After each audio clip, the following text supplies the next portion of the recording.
You're listening to the Hour of the Time. I'm William Cooper. Good evening, folks. Before we get into the broadcast, I want all of you with computers to go to the website williamcooper.net, either during or immediately following this broadcast. Go to williamcooper.net. I didn't do this. Ken did it. We're getting ready for our first tests next week.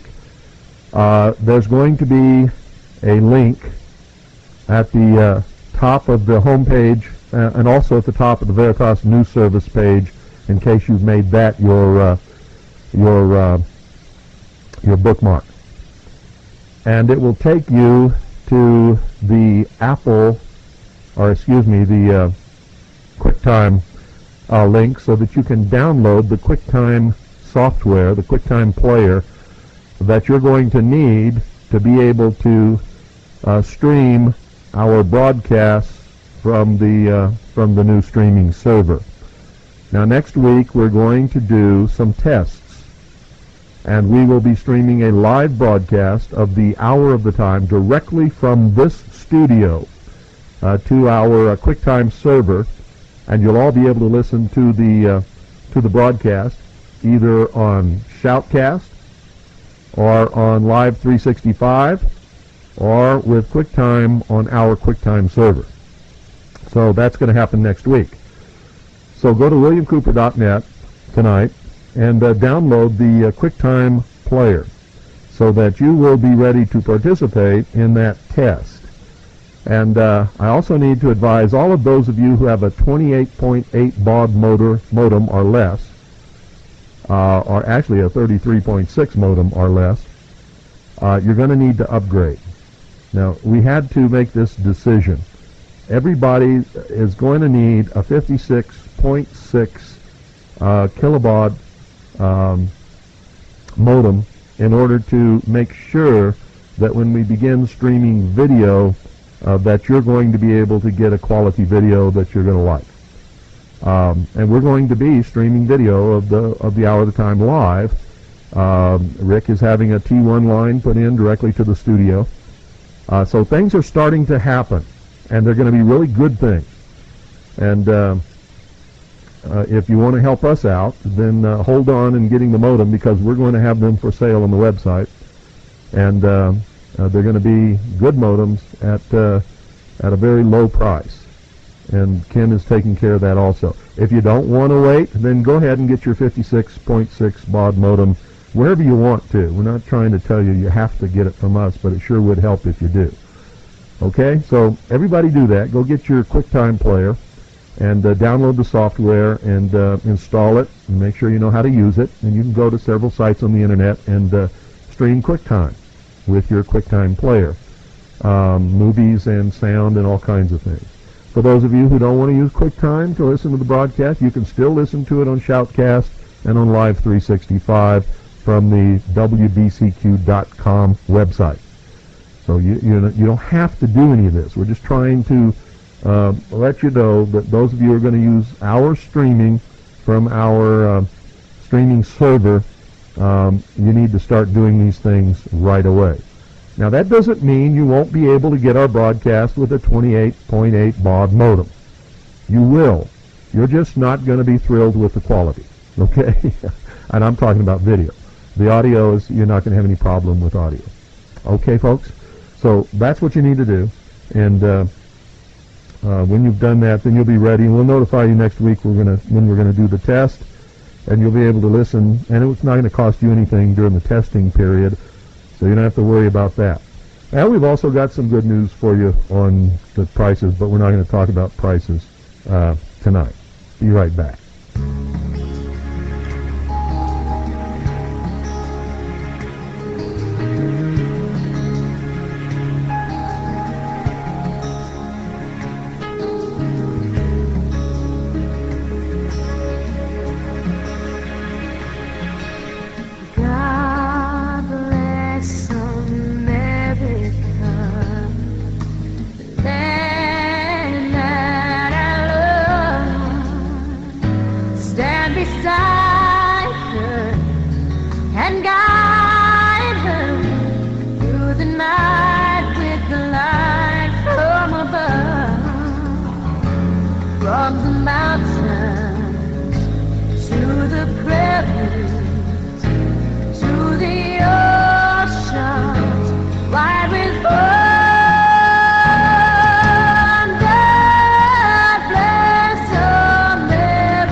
Sometime after the beginning, the founders, who were geniuses, make no mistake of that, said, there is a creator, there is a God. That's what they said, folks. They said, there is a creator, there is a God. Why did they have to say that? Well, they had to say that because they were on the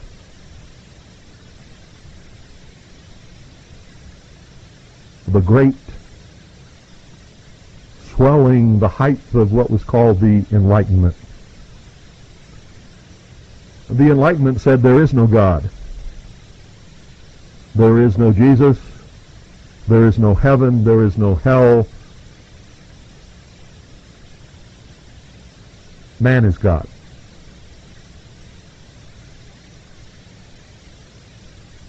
Most of the people who came to these shores were escaping religious persecution. Now, if you don't believe that, I suggest you get in your history books and I mean the real history books, not anything that's been written within the last 50 years.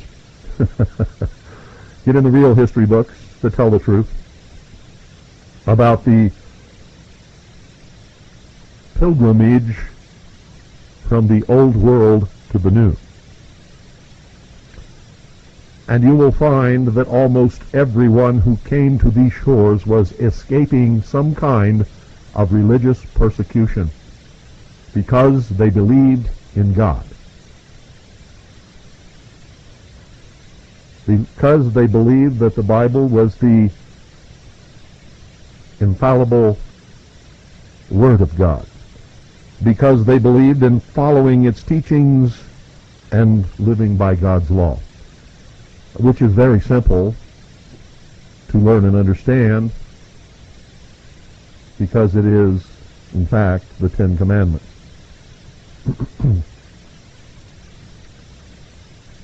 They believed in living their life according to the teachings of Christ, of Jesus in the New Testament. They were New Testament Christians.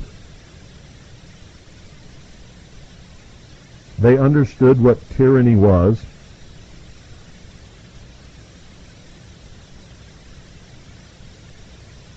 They did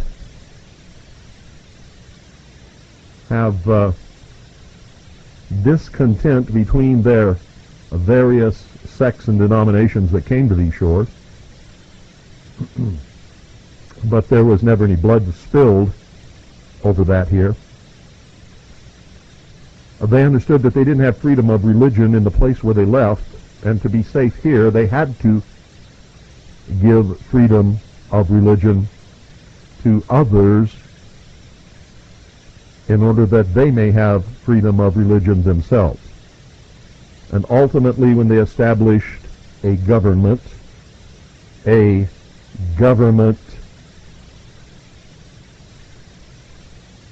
union, they guaranteed that there would not be a theocracy that ruled, nor could there be an atheism that suppressed.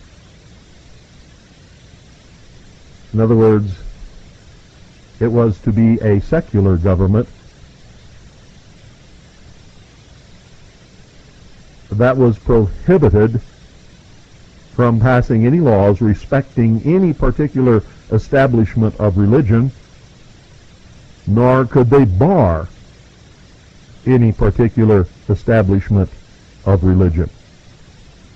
The government, however, would take on the character of the people which it governed, who were God-fearing Christian people, for the most part.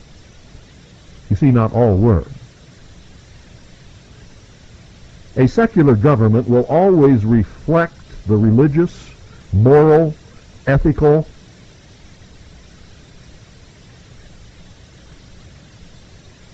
and cultural beliefs of those who occupy the offices of that government. And therefore, the founders, when they created the United States of America, said, there is a creator, there is a God, and man was endowed with certain unalienable creator-endowed rights. Now, they did this for a reason, ladies and gentlemen, not to push their religion down the throats of any other person, but to ensure that all people, whether religious or not, could not be persecuted by this secular government. In so doing, they guaranteed the freedoms of all of us, recognized that they were granted at birth by the Creator, that they were endowed upon all men, that they were unalienable, recognized them, and built protections in to the founding document called the Constitution for the United States of America and the Bill of Rights, in order that those unalienable Creator-endowed rights would not and could not be infringed upon. Of course, this was based upon the premise that the balance of power that they built within the United States of America, outlined in the Constitution for the United States of America as the supreme law of the land, could not and would not be subverted.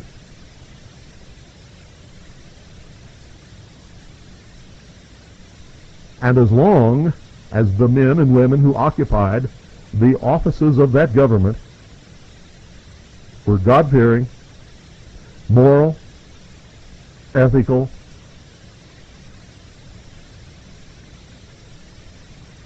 and cultured people,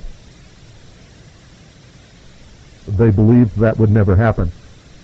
Now, they could never look forward to a day like today. I doubt if any of the Founding Fathers could ever conceive of a day when the majority of people in this country would in fact be godless, would in fact believe in the most heinous and blasphemous things that you could imagine. I don't think that they ever had the slightest inkling that anyone like Karl Marx could ever rear his ugly head and put into effect the creation of another man called Hegel in order to move the world into something else called communism.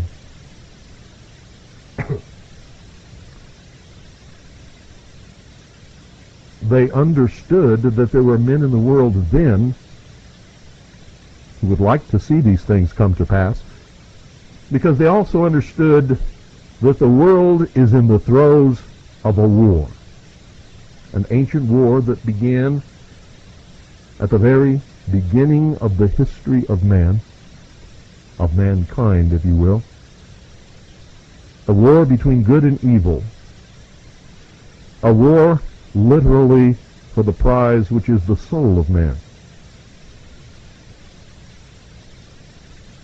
A war between those who recognize that there is a God who created a perfect universe,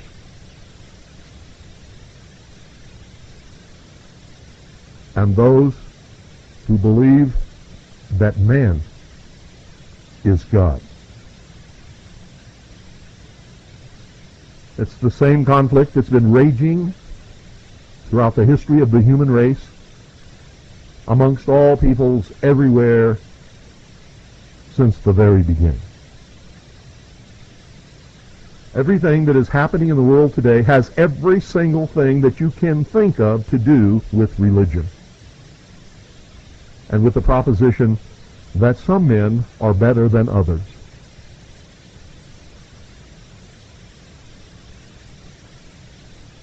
To make this fly, they have to deceive the population into believing certain tenets that cause them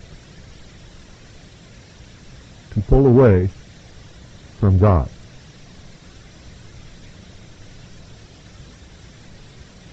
Now you're probably all scratching your head, what in the world is Bill talking about tonight? And why? This isn't a religious broadcast. Well, it never was, except in one respect. I've said over and over again throughout the years that this is a ministry of freedom. A ministry of freedom. And I never wanted to get caught up in the argument with anyone listening about religion or the dogmas of different sects, of whether there is or is not a God, although I have always told you that there is a God. And if there wasn't a God, we would have to invent a God. And if you're smart, you will believe in God. I've never wavered from that. And you all know that I'm a Christian. You see, I understood from the beginning that to capture an audience and teach them what they needed to be taught,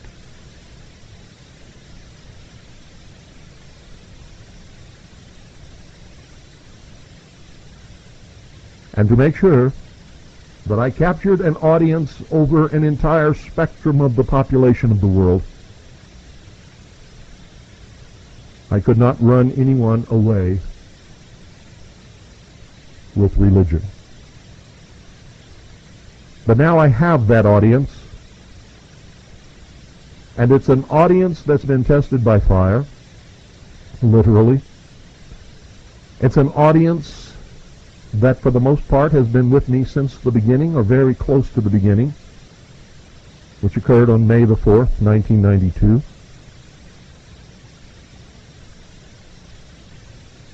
I have challenged you to think and to use your brains. I have challenged your religious beliefs. I have challenged you to find the road that will lead you on a sincere and earnest and never-ending quest for the truth. And most of you have taken up that challenge. Many of you are in this audience tonight because I challenged you to prove me wrong. And you went out and you dug and you did everything in your power to prove me wrong, and you couldn't do it. And so you became a steady listener. Whenever I have been wrong, and I have been proven wrong, or have discovered that I was wrong on my own, I have never failed to correct that wrong, to apologize, and to go forward from that point on in that new truth.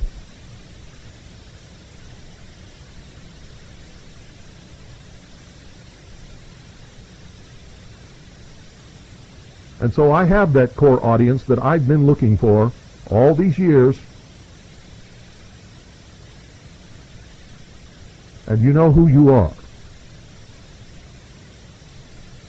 And if you don't feel that you are one of those people, then certainly you are not.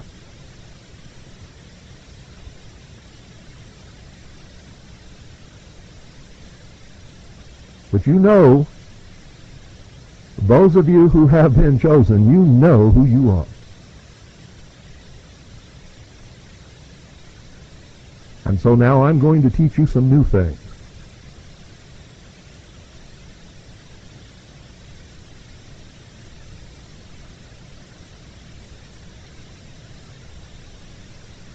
Over the years, I've used an awful lot of different methods to get you to listen, to inspire you, to anger you even,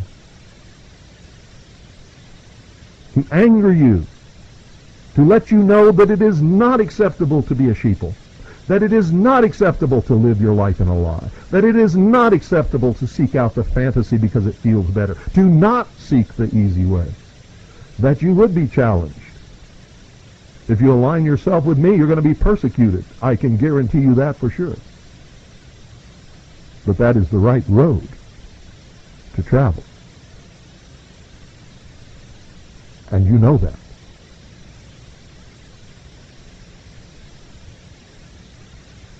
So tonight we begin another journey. And those of you who aren't going to like this journey, you can drop off by the wayside anytime you wish. But I'm going to warn you. I'm going to warn you right now. You will jeopardize your immortal soul for all of eternity if you do. Because there is a God. And without God, you are nothing. I am nothing. The human race is nothing. I've told you this before. Usually when I've been challenging you to challenge your own religious beliefs in order to discover where you've been misled and get back on the road to the truth.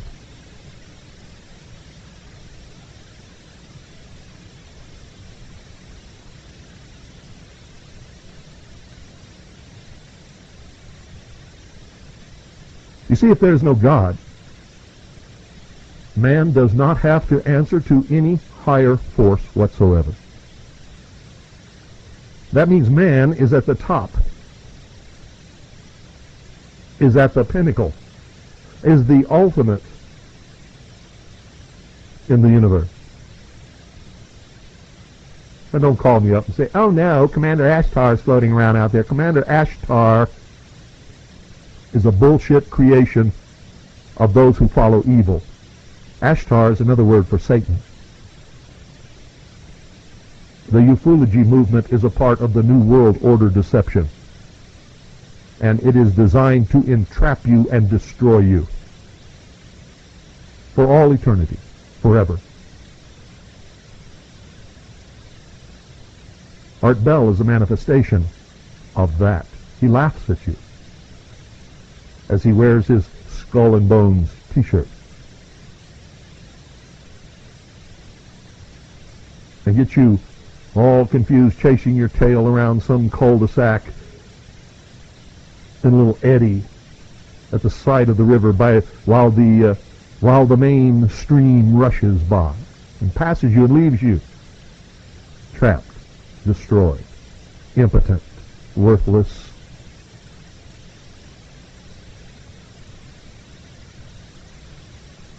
and foolish.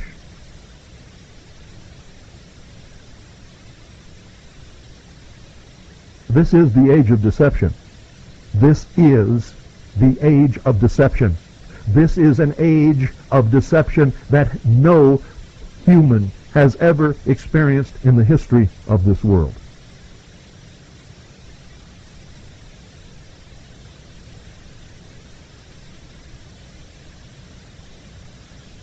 There are three main targets of this deception: the Christian religion, Judaism, and Islam, or the Muslim religion. You see, all three of these groups believe in God. The Christians are the most dangerous because they also believe in someone called Jesus.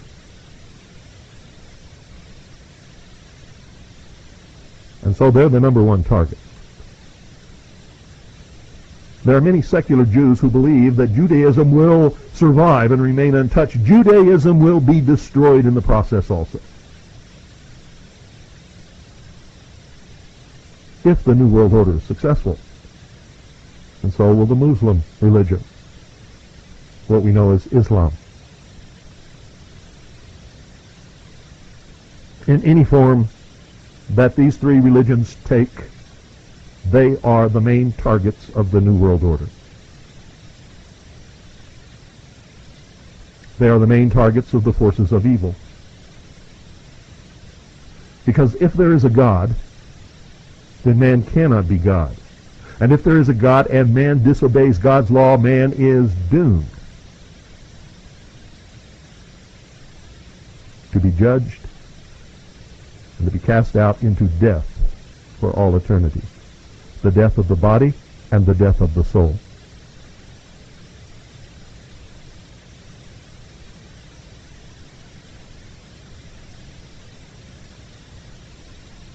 If there is no God, then man is God, being the ultimate creature, having the capacity to think, to invent, to create. If man can create, man must be God. If there is no other God, for gods create. But if man is God, man is a subjective God. Man is not objective. And there are no absolutes. Listen to me very carefully. If man is God, there are no absolutes. There is no right. There is no wrong. Everything becomes situational. Well, it depends on the situation. If I'm God and I'm in the situation and I believe that murdering that person is the right thing to do, then it's no sin, it's not wrong. I shouldn't go to prison because I'm God.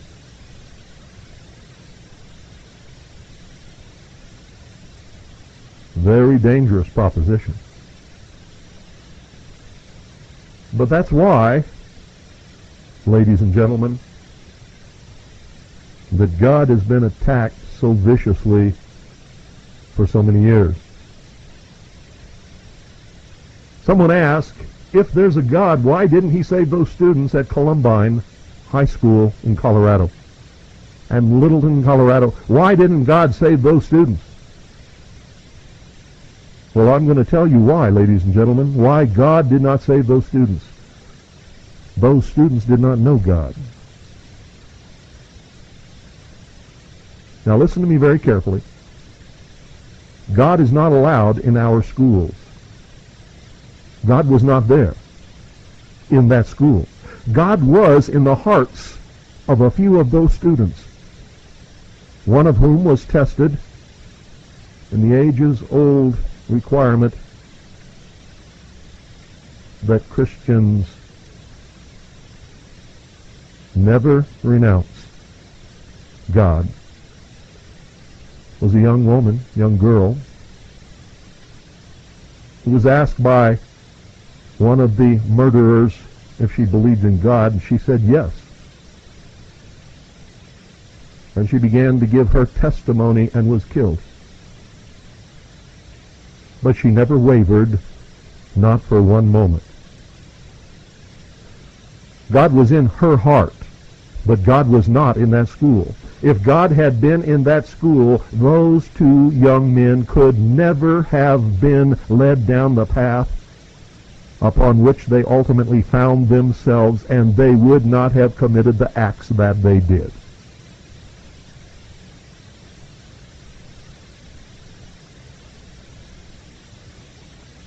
They felt hopeless. They felt lost. They had no spiritual sustenance whatsoever in their lives from their parents, from their school, or from their community. They did not go to church. They were outcasts. They were exactly the kind of people that Jesus sought out.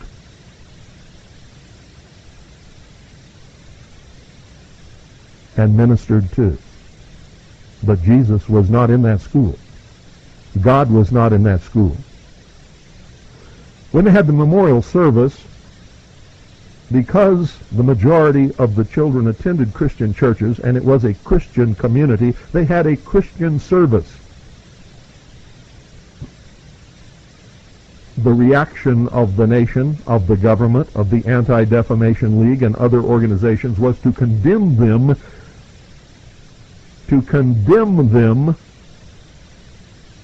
because the memorial service was of a Christian nature. However, when the Jewish children were killed in Los Angeles, were shot,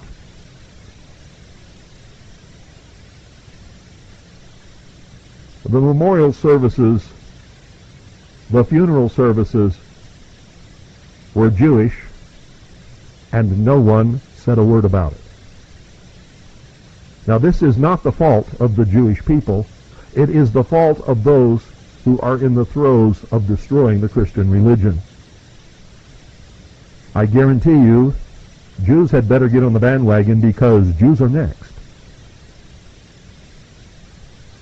See, Jews have the attitude in this country today that they had in Hitler's Nazi Germany in the 30s. Herr Hitler will rid the streets of the criminals and the hoodlums, and Germany will be a better place for us to live in. That's what's happening here. That's what I hear from everybody, not just Jewish people. But it amazes me that people have not learned their lessons from the past. The Jewish people of all people, the Cambodians of all people, the Cubans who escaped from Cuba to come here, of all people, the people who escaped Russia, the Soviet Union, the communist bloc nations who escaped those places and came to this country should know better. They should see that the same thing that happened in those countries, in Nazi Germany, in the Soviet Union, in Cuba, in Chile, in many other places in this world, in Cambodia, are happening here now in the United States of America. And for anyone to believe that they're going to get through this unscathed is just absolutely the most ludicrous proposition that they could propose. The war is between the forces of evil and the forces of good. Between those who want to destroy God and every person on this earth who believes in God,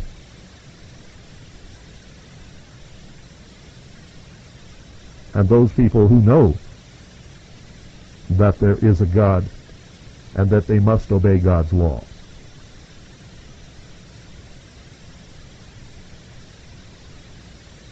Great battles have already been fought. Many great battles have been fought. And there have been many casualties. Many people have given their lives in this battle on both sides. And there will be a tremendous conflict in the future, and I'm going to tell you right now, forget about this Armageddon stuff, because one of the greatest conflicts on the face of this earth will occur right here in the United States of America. Between Bible-believing, God-fearing Christians, Jews, members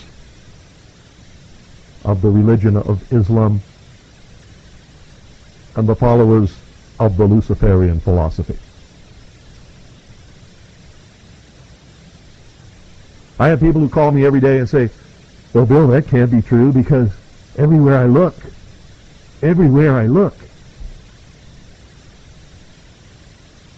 I see Jews bringing this about. And I have to reach through the phone line and grab them gently by the neck and shake them a little bit.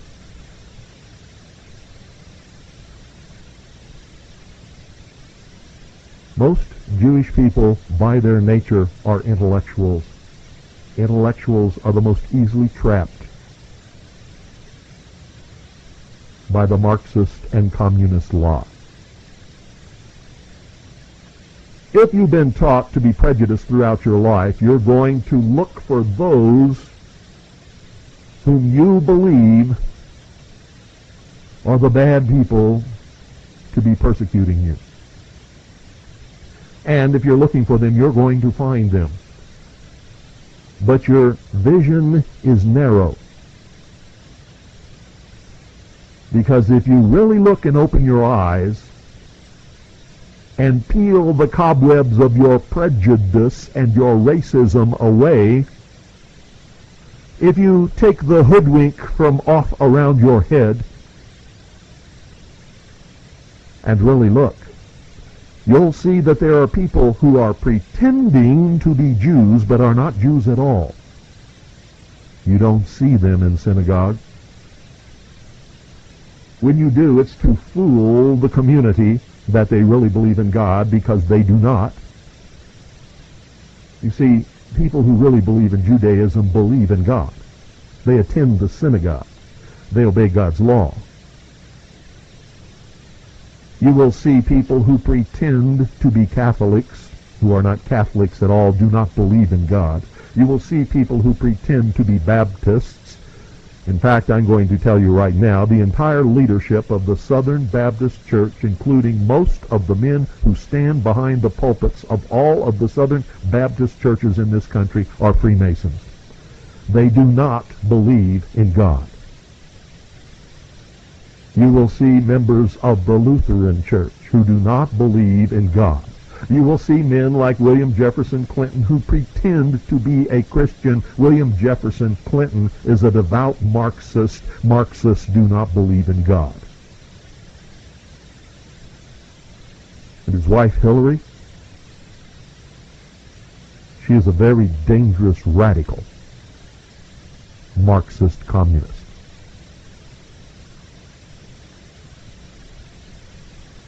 Open your eyes, ladies and gentlemen, and stop being fooled. And stop listening to people who will lead you astray. There are a lot of people in this country who have been seduced by what we know as British Israelism or Christian identity. They believe that they are following God's law. They believe that they are Christians, but they are not. What is taught in Christian identity and British Israelism is Judaism. Now, if you want to believe in and practice the Judaic religion, go to synagogue, convert, become Jewish, but don't pretend that you're not. They pretend to hate Jews and then practice the Jewish religion. If you're a Christian, you are a New Testament believer.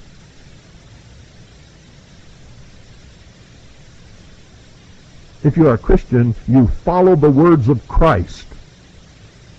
You follow the words of Jesus, you follow the teachings of Jesus, and you understand what he said. And you must know what he meant.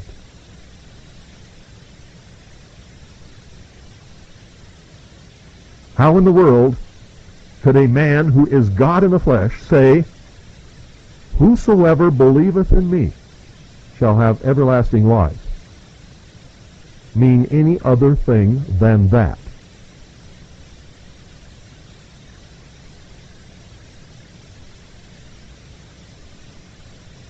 Those who hear and believe shall inherit the kingdom of heaven. What is he saying? Did he say those who are white, who hear and believe, shall inherit the kingdom of heaven? No, he did not. Did he say those? Did he say, "Whosoever believeth in me," that is white, "shall have everlasting life"? Did he say that? No. Did he ever once in his entire ministry say that any person was barred from his kingdom? No. So anybody who preaches anything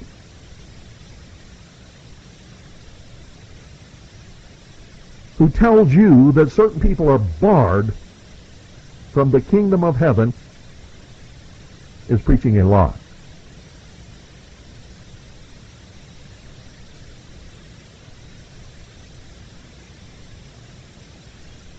And if they are preaching that Jesus said that, they are committing blasphemy.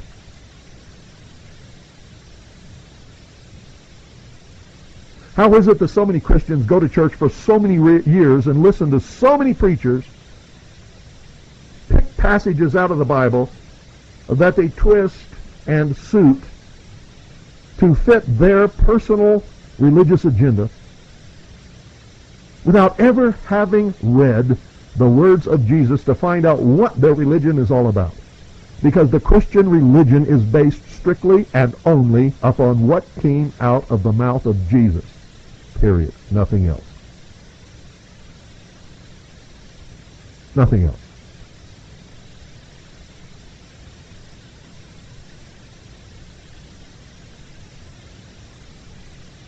There is a God. God created man.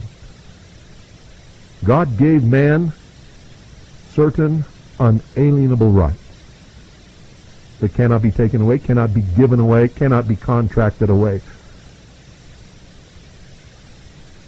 And because they are gifts from God, must be protected, must be secured, must be practiced. For to do anything else is an insult to God. If someone gives you a shirt for Christmas, do you go out the back door and throw it in the trash? Would you throw it in the trash if you knew that person could see you throwing it in the trash? God knows all. God sees all. God hears all. God knows what you're thinking every time you think anything. God is not flying around in a flying saucer. God is not in any one particular place. God can be anywhere and everywhere at the same time. God created the universe. God created the laws of nature. God made everything work the way it works, and he did it for a reason.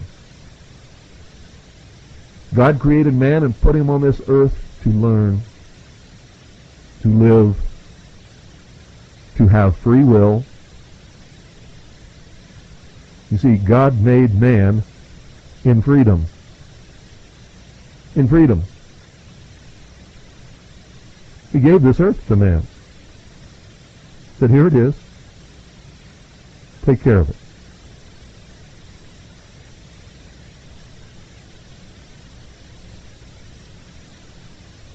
Man's job is to make a choice. And all his life is to make a choice. To The choice is to follow good or to follow evil, knowing all the while that man is flawed, that man is not God, that man is tempted, that man does every single day something that is not right in the eyes of God. And because of that, all men are sinners. All men must ask forgiveness, must sincerely repent of their sins, and must try as hard as they possibly can to live the best life that they can and do the most good for the most people all during their life. To always stand up for what is right. Never accept evil. Never, never, never make a deal with the devil, no matter how great or how small that deal may be. And when you choose the lesser of two evils, you are striking a deal with the devil. By devil, I mean evil. You're choosing evil. And you know that. And, hold on, I got to close the door. Some fool is calling right in the middle of the broadcast.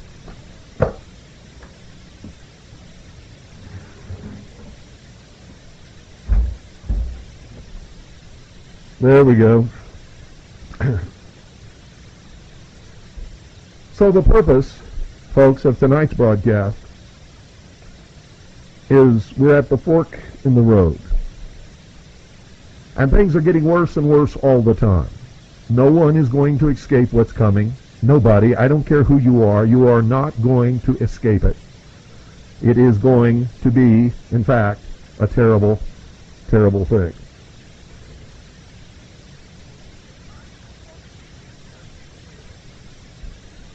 So, you've got to make a choice. And I'm going to try and help you make that choice. I'm going to tell you what I know to be right. And you can accept it or you can reject it. That's up to you.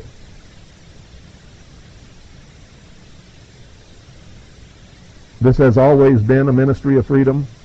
It will continue to be a ministry of freedom. But now you're going to know where that freedom came from. And you're going to know why. And you're going to know why it's important that you make a choice. And you're going to know which choice you should make. Whether you make that choice or not is up to you. And you're going to learn that you must be prepared to fight for right and fight for freedom. You must be prepared to accept any kind of persecution that comes your way. Never, never for one instant, ever, ever renouncing God.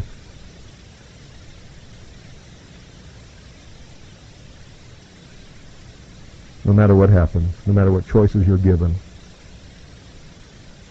no matter how difficult it is.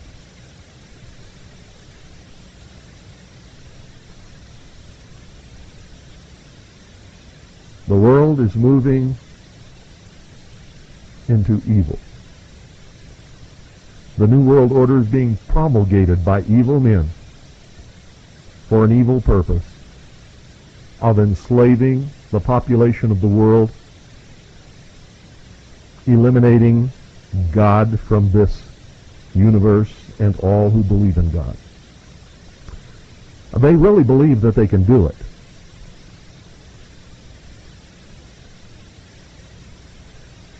But that will never happen.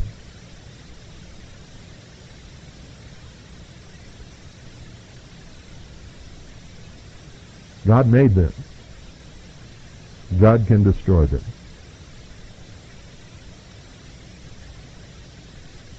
But God's going to need our help to do that.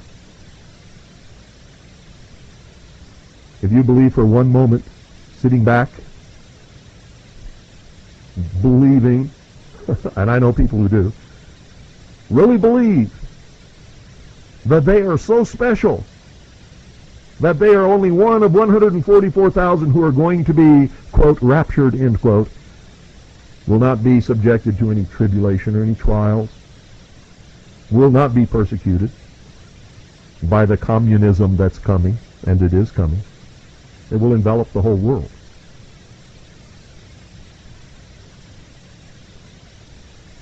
They are deluded. They have already been deceived. They are not of God. They will not be raptured. And they will suffer more than anyone else, because it will come as a complete surprise to them.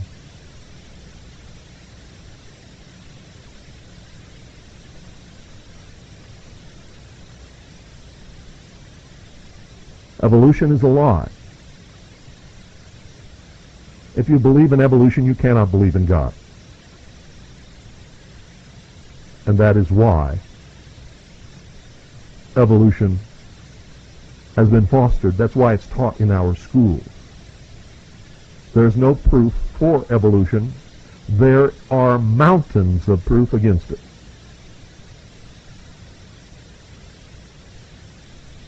Literally, mountains of proof.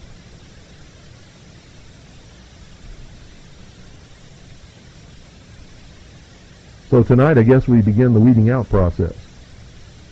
Those of you who don't even want to hear what I'm talking about tonight, we'll lose you real quick, and that's okay with me. You're always going to hear the truth on this broadcast. You always have, you always will.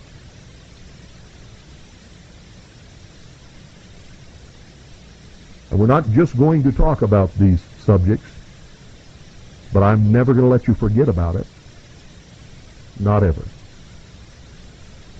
In the past, in order to get you to listen to me and to go out and dig and find out what the truth was, I've reached out through this microphone and through your speakers of your radios, and I've smacked you upside the head.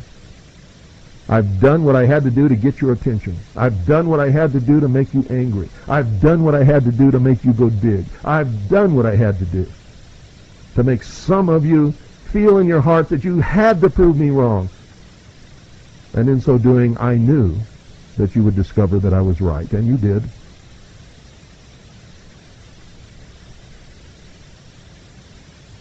But now it's time to tell you that God is real. Without God, you're nothing. Without God, you don't even have the importance of a fruit fly.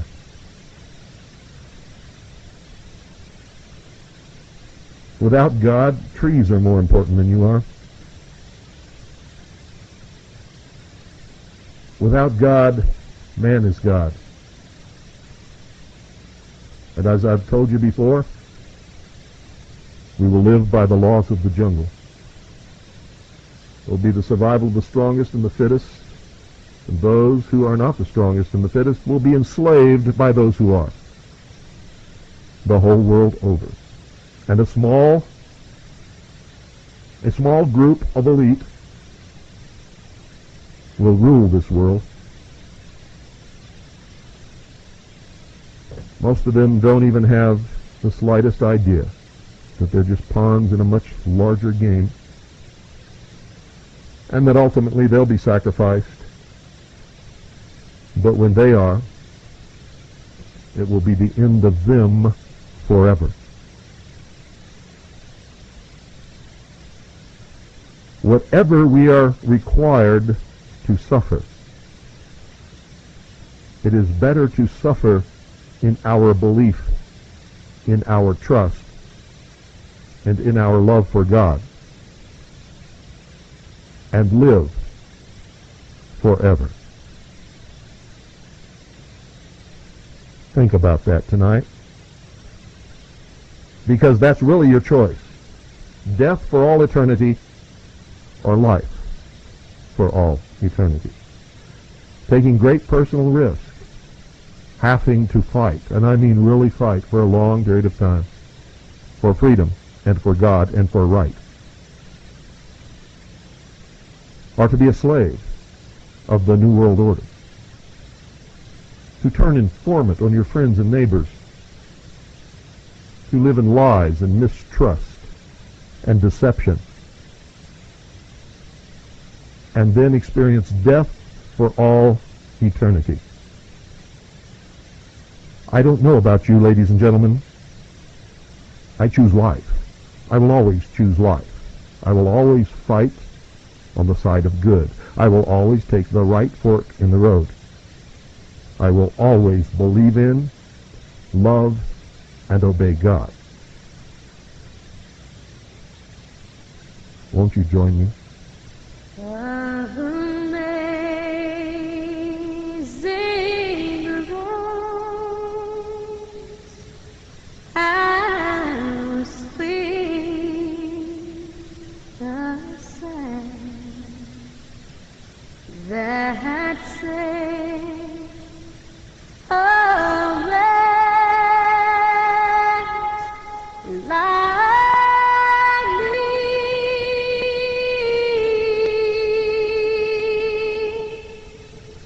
I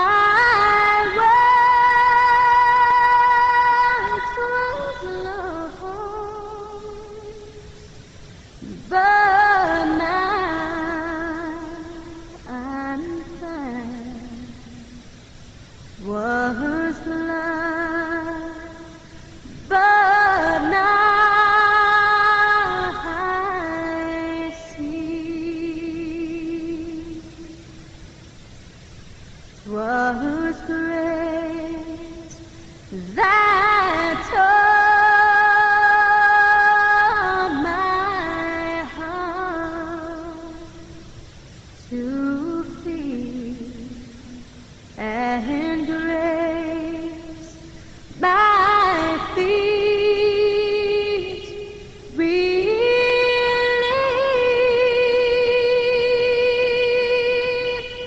How precious is that grace of His, the